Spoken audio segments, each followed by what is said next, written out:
Welcome to Blizzard Fire. We hope this video helps fire up your solution. You start by confirming prerequisites and logging in right away. You must have admin credentials, the mail server hostname or IP, and your DNS control access. Once done, make a quick backup of existing configuration files and export the zone file for MX records so you can restore if needed.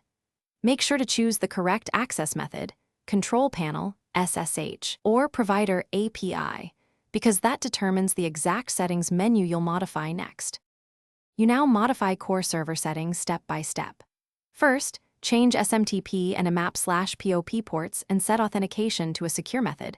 Explain why. It prevents unauthorized relays.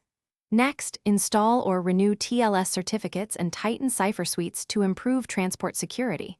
Then update relay restrictions and outbound policies so your server won't be an open relay.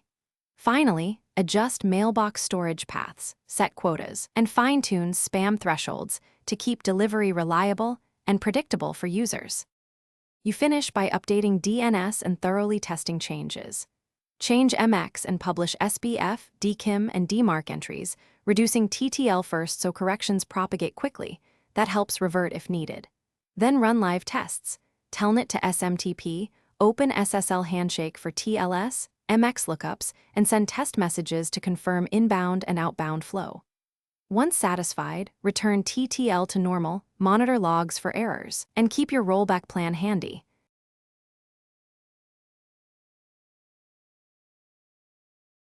Thanks for watching. If you found this helpful, don't forget to like and subscribe.